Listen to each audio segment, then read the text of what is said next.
Every culture has something distinct to say about fear. In ancient societies, people were instructed to fear their gods or ancestors. In medieval times, communities were incited to fear witches and other malevolent supernatural forces. Today, we are simply encouraged to regard fear as our default response to life itself. That was a quote from the preface of Frank Feretti's Culture of Fear, a book devoted to exploring the minutiae of how anxiety has come to shape the workings and behavior of modern Western civilization. So yeah, I've already started with the sociology stuff 5 seconds in, whatever. And what struck me about rewatching the Avengers Quadrilogy is how it's able to map out the subtleties and mistakes of people who live in an artistic imagination that is deeply shaped by this modern mood. There's a through line in the Avengers, which is that every problem is created by a character's anxiety, which then creates the very consequences they're trying to prevent. First it was Nick Fury weaponizing the Tesseract out of fear of people like Thor,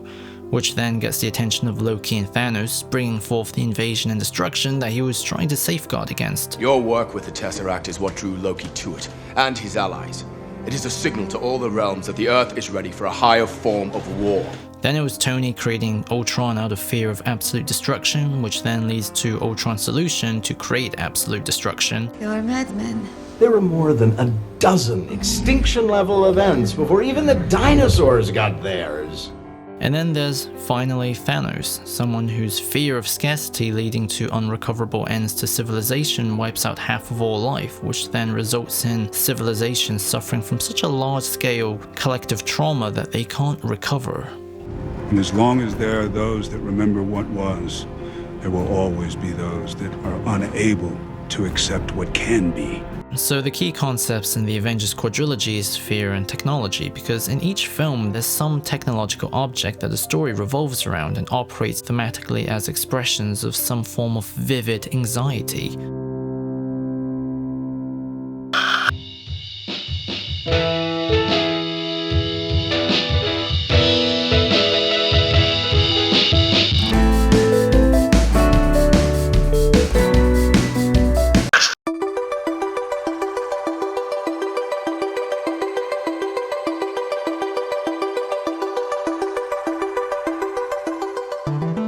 Before the Avengers even begin, the Avengers Initiative itself was already dissolved. On one hand, it's very clearly a retcon, but on another hand, it also establishes a loss of hopeful imagination in this world.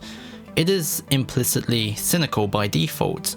Nick Fury is representative of this, even though he's an idealist with dreams about what people can be. He is actively dragged down by a world order that is pessimistic about what to expect from the outside. Yes. We were going to build an arsenal with the Tesseract. I never put all my chips on that number, though, because I was playing something even riskier.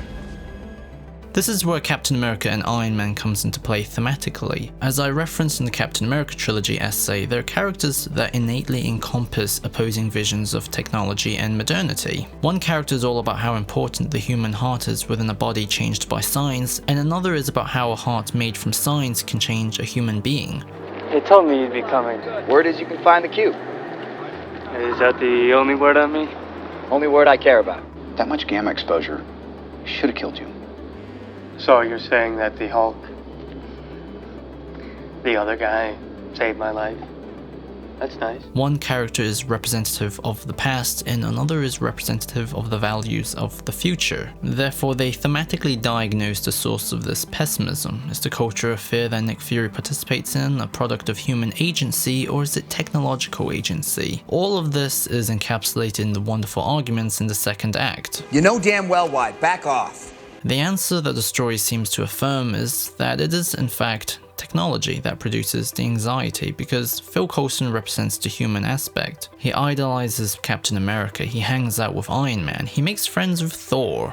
Therefore, he acts as a glue that demystifies the atmosphere of anxiety while also giving an identity to hope. And the whole Tesseract predicament leads to his death, all because Loki, S.H.I.E.L.D. and Thanos all want the technological power of the Tesseract. It's a power that feeds their fear of threat, and eventually we discover the fear of not having enough. Fear is presented to be something that dislocates the character's relationship with time because it disables their capacity to be involved meaningfully in the present. It contorts their perspective with paranoia, and that's what the Mind Stone and the Tesseract does to the characters. It takes surrendering both to save the moment. Steve and Tony reconcile, therefore the representatives of the future and of the past solve the anxiety of the moment. To finally become the Avengers is to finally restore a sense of optimistic imagination into this world.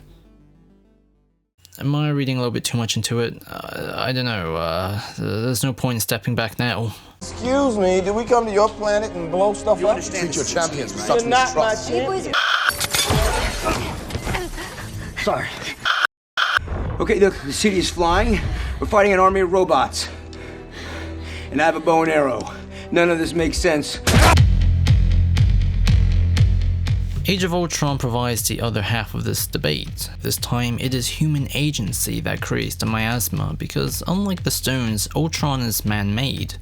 This is a story about the creation of fear as opposed to the consequences of it. And what creates that fear is Tony's glimpse into a new frontier that is out of his familiarity. But it's not just about him and his own abilities, it's about his prospects for the rest of the human race. As I quote from Frank Furedi again, the pessimism is paralleled by an unprecedented mood of misanthropy. Human beings are characteristically represented as a danger to themselves, to others, and above all to the planet. From this perspective, humanity cannot be expected to creatively engage with risk instead of playing the role of problem solvers. People are the problem. Ultron has monologues that are quite representative of this belief, while ironically also unknowingly acting as a participant of what he's critiquing. He's not above humanity, he's a product of it. He is proof that humanity is a danger to itself, and thus his solution to wipe them out turns this judgment on humanity into a reality. The world made clean for the new man to rebuild. I was meant to be new. I was meant to be beautiful. Therefore, Ultron's sarcastic attitude and obsession with evolving beyond his makers while also being deeply afraid of being alone shows that this misanthropic view is firmly rooted in a place of instinctual narcissism. This version of fear is not necessarily about people's relationship with the future, but is more about the relationship with the self. You think I'm one of Stark's puppets, his hollow men? Look at me. Do I look like Iron Man? Stark is Which is also highlighted by Wanda, who acts as a spotlight for this theme. Just as the helicarrier from the Avengers showed people pivoting around the topic of fear from technology, the visions that Wanda creates for each Avenger pivot around the character's fear of their own humanity. Steve is a man with no home to return to, so he's a soldier who only has war, where the glimpse of the dance he always wanted is just a lonely, evaporated shadow in his mind. Black Widow re-experiences her traumatic training, Thor has a glimpse of Ragnarok, and Hulk becomes a blind monster. Fear is a manifestation deeply formed by the character's self-image, which is what makes the Hawkeye family detour so poignant within Act 2. But I see those guys, those gods. You don't think they need me?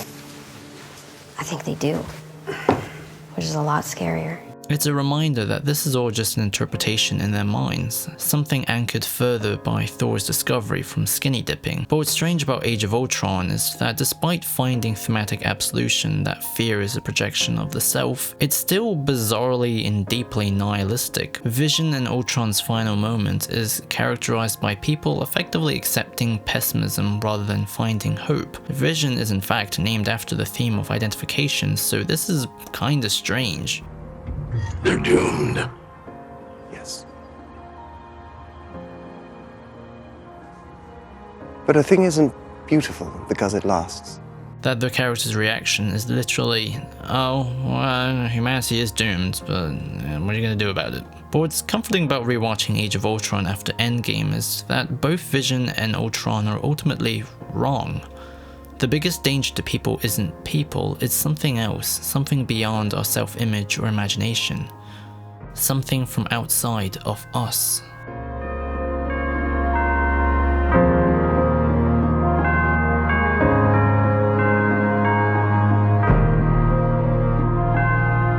There's a big old plot hole in Thanos' plan, where if he had the power to reshape the cosmos instead of wiping out half of all living beings, why doesn't he just double the resources? But this hole through the lens of how fear affects identity doesn't actually hurt the themes, it actually enhances it. Because Thanos, more so than Ultron, is the ultimate manifestation of misanthropy. He has no faith of people and their ability to solve problems.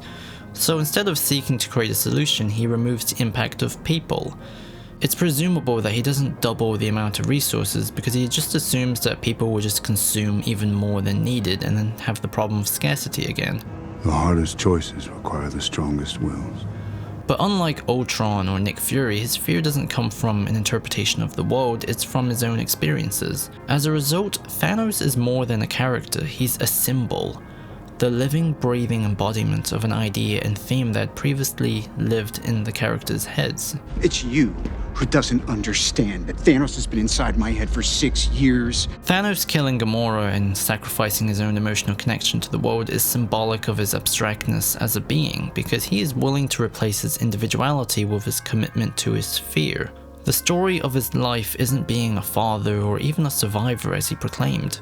He represents nothing else but his nihilistic principles shaped by his idealism and narcissism. In Avengers, fear touched the world. Then in Age of Ultron, fear touched the Avengers. And now in Infinity War, fear is victorious. Thanos wins because there was no way for him to lose. Every touch from each Avengers film, and even in the Iron Man and the Captain America trilogy, showed fear blossoming. Until eventually people's faith in each other deteriorated enough for the Avengers to disband. Everyone went so far that eventually hope became a reluctance, and this is captured in Tony's inability to call Steve. The future and the past disconnects in a way where the present is nothing but a myopic mess. I'm about to hit you in the head with a peanut butter sandwich.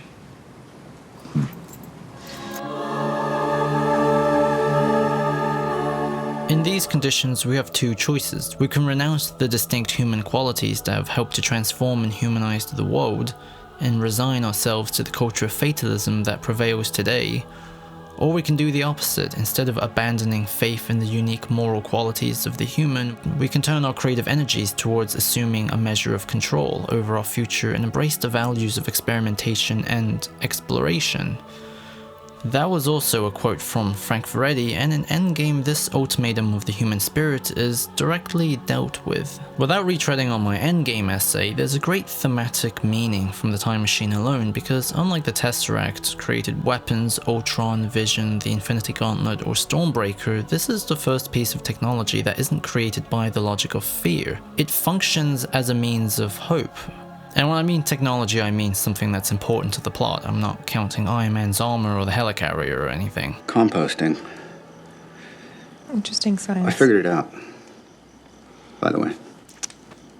And, just so we're talking about the same thing. Time travel. What? The entire first act of Endgame has no villain. There's no momentum generated from any external threat. It's only just the characters and their dismantled identities. Instead, the momentum of the first two acts isn't constructed by the development of a conflict, but is instead created by the energy and drama from the characters' feelings. There's beer on the ship. And what kind? This is unusual for a superhero movie because the building of the time machine and the execution of the time heist is not pronounced as a battle of good versus evil, it's defined as an emotional opportunity. Fear, like in the first Avengers, is a setting, but this time the characters aren't outsiders of it, they're participants of this atmosphere. Everyone except for Steve and Tony, who not only have already overcome many identity-shattering experiences, but thematically, there isn't a sense of dislocation in time. The worst has already happened. People aren't afraid of the future because they can't even imagine what it will be like. But the fact that Steve and Tony still chooses to lead the Avengers into the great unknown to rebuild the present is a testament to not only about these characters, but it also shows how wrong Thanos, Vision, and Ultron was. People aren't the problem, they have a greater capacity to be problem solvers. These larger-than-life superheroes, these characters, these human beings, they embody the unique moral qualities of explorers and experimenters in a way that was previously actively denied to have even existed because of fear. Iron Man's death is to an extent symbolic of this change in attitude. The most nihilistic characters are all dead. The only one left is Tony.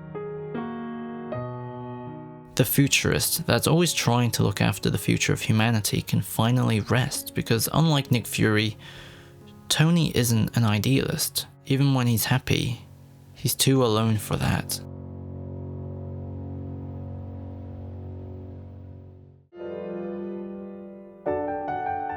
Fear exists in many forms, but we have to remember it's not an outside force subjecting us into a smaller and smaller world.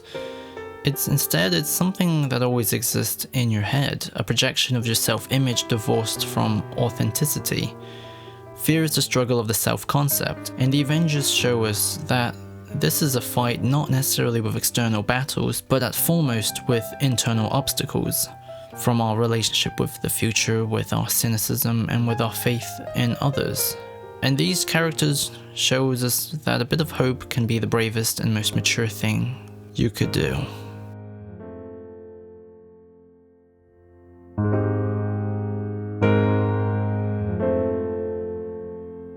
So I remember watching Ultimate Avengers when I was a kid and was like, wow, who are these super obscure characters? Because seeing a superhero team that wasn't the Fantastic Four or the X-Men or the Justice League was really, really weird. So that got me to read the initial source material, the Ultimates, which looking back I was like 13, so that was a bit weird, but I distinctively remember getting to Ultimates 2, which is still my favorite comic book of all time, and having a real bittersweet feeling. As much as comic books are a wonderful and distinct medium, there was a swell of pity in my mind that these characters that are so cinematic, so pure and elemental, probably wouldn't get to exist vividly in live action form because they're just too goddamn obscure. But now I get to blush every day seeing that these characters totally got their time to shine. It's kinda crazy.